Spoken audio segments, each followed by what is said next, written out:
Hello, this is Tuck with Tuck GC. Today we are looking at a VDOT apron, a driveway, stone walkway, stone stoop, and some stone foundation veneer in Stafford, Virginia.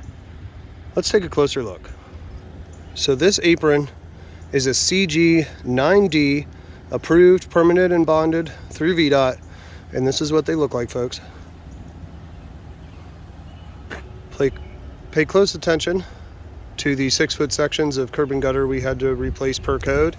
We had an issue with the walkway here with some drainage, so we ended up taking out a couple more panels to fix the drainage there. Over here, same issue with the 6-foot pieces, and that's a minimum that VDOT requires. And this last section here also had some sinking issues and then tapping into the apron.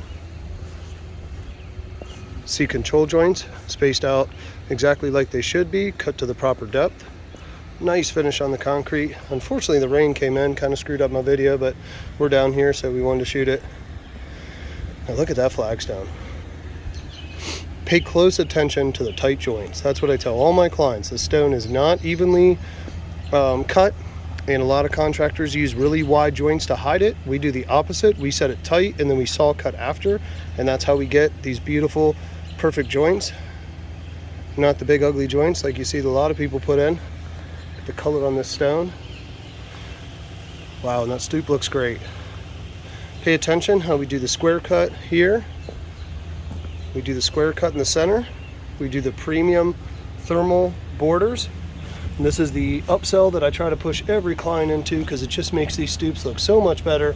Plus you have limited joints here, just the one down the center gives you a beautiful look. Foundation veneer here on the side.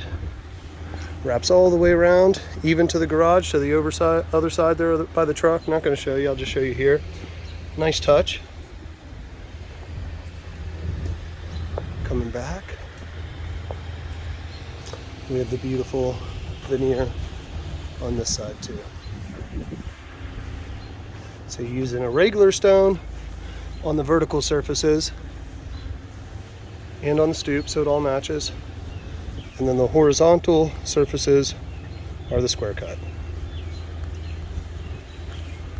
So I hope you like what you see. This is the type of work that we do. This particular client had another contractor just last year come in, take advantage of him, put in some really bad work, and unfortunately we had to come in and fix it. But they are absolutely ecstatic with the work, love it, think it looks beautiful, and we're happy to have another satisfied client. Thanks for watching. Give us a call for your stone and concrete needs as well. Take care.